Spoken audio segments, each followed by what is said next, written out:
তো দর্শক, সীমা কৃষি কথা ইউটিউব চ্যানেল এবং ফেসবুক পেজে আপনাদের প্রত্যেককে স্বাগতম। আজ আমরা উপস্থিত রয়েছি শালবনী ব্লকের আসনাশুলি গ্রামে।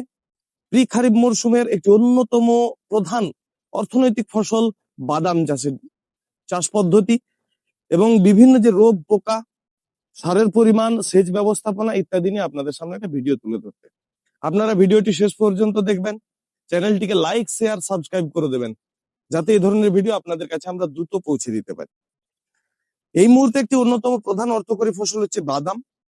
আমাদের শালবনীর মতো প্রত্যন্ত এলাকায় 42-এর ভাঙানিতে বিঘা প্রতি 20 থেকে 25 কেজি বাদাম বীজের প্রয়োজন হয়। এই যে বীজগুলি আমাদের সাধারণত চাষ হয়ে থাকে, tag 24, tag 21, tag 50, Bombay super, এই সমস্ত বীজগুলি চাষ হয়ে থাকে, যার ফলন আনুমানিকভাবে মোটামুটি 6 থেকে 8 কুইন্টাল বিঘা প্রতি। বাদাম চাষ ঠিক আপনার ডিসেম্বর থেকে জানুয়ারি মাসের প্রথম সপ্তাহের মধ্যে বাদাম লাগানো হয়ে থাকে। জমিকে ভালোভাবে হাল চাষ দিয়ে ঝুরঝুরে করে তৈরি করতে হবে। বেলে দোআঁশ মাটি এবং বেলে মাটি বাদাম চাষের পক্ষে খুবই উপযুক্ত। পর্যাপ্ত পরিমাণে জৈব সারের ব্যবহার, তার সাথে সাথে সুনিয়ন্ত্রিতভাবে রাসায়নিক সারের ব্যবহার এবং অবশ্যই সালফারের ব্যবহার যদি আমরা করতে পারি, তাহলে আমরা আশানুরূপ ফলন পাবো। জমিতে সঠিক ময়েশ্চার থাকা অবস্থায় 6 ইঞ্চি দূরত্ব বজায় রেখে সারিতে যদি আমরা বীজ বপন করি, তাহলে জমিতে যদি ময়েশ্চার থাকে, তাহলে আমরা প্রায় 90 থেকে 95% আমরা চারা সেখান থেকে তৈরি করতে পারবো। এবং চারা বের হবার পরেই বাদামের যে দুটি প্রধান শত্রু লক্ষ্য করা যায়, একটি হলো আগাছা এবং অপরটি হচ্ছে বাদামের গোড়া পচা। আগাছাকে আমরা দুভাবে কন্ট্রোল করব, একটি ম্যানুয়ালি অর্থাৎ লেবারের সাহায্যে, এবং অপরটি এই মুহূর্তে আমাদের কাছে যে প্রোডাক্টটি সবচেয়ে বেশি কার্যকারী ইউপিএল কোম্পানির আইরিশ সুপারিশ মাত্রায় জমিতে ময়েশ্চার থাকা অবস্থায় স্প্রে করলে সমস্ত ধরনের আগাছাকে প্রায় আমরা নির্মূল করতে সক্ষম হই। এবং এই গোড়া পচা যে রোগটির কথা বলেছিলাম, এই রোগটিকে দমন করতে গেলে আমাদের কি করতে হবে না, চারার মাটি সংলগ্ন স্থানে কালো রঙের দাগ এবং আস্তে আস্তে গাছটি ঝিমিয়ে পড়ে মারা যায়। এর জন্য আমাদের এজিস্টোবিন টেবুকোনাজল, এজিস্টোবিন ডাইফেনকোনাজল বা মেটালক্সিল ম্যানকোজেব বা হেক্সাকোনাজল, এই গোত্রীয় ছত্রাকনাশক আমাদেরকে খুব সুন্দরভাবে স্প্রে করলে এই রোগের হাত থেকে আমরা রক্ষা পাবো। বাদাম গাছে 3 বার ফুল আসে সাধারণত, এবং প্রথম দুবারের ফুল থেকে আমরা ফল পাই। তাই প্রথম দুবারে মানে আমাদের যে পদ্ধতি হবে সেটি কিন্তু যথেষ্ট কার্যকরী হতে হবে। 40 থেকে 45 দিনের মধ্যে প্রথম ফুল আসে, ফুল লক্ষ্য করা যায়।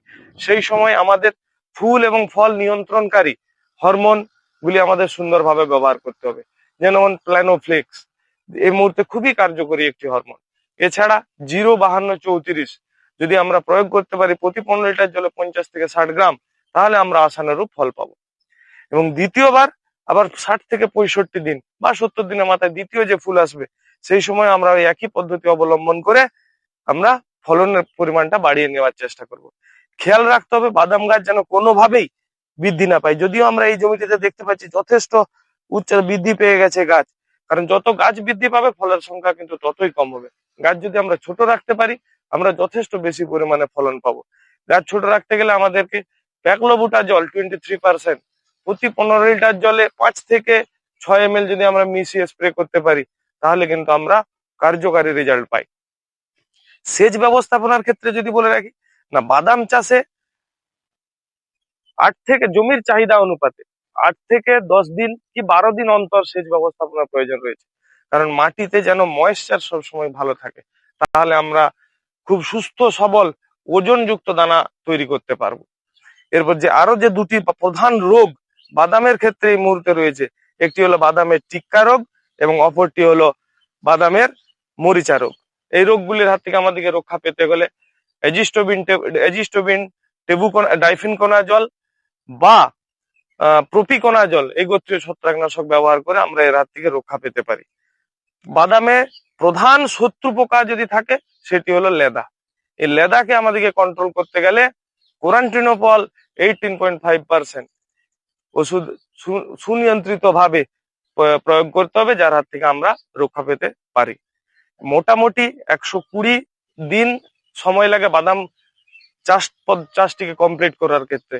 ওয়েদারকে মাথায় রেখে 110 থেকে 20 দিন পর জমিতে লক্ষ্য রাখতে হবে বাদাম পরিণত হয়েছে কিনা। সেই অবস্থায় যদি আমরা বাদাম তুলি তাহলে আমরা যথেষ্ট আশানুরূপ ফলন পেতে পারি। ধন্যবাদ আরো একবার সবাইকে সীমা কৃষি ভান্ডারের পক্ষ থেকে।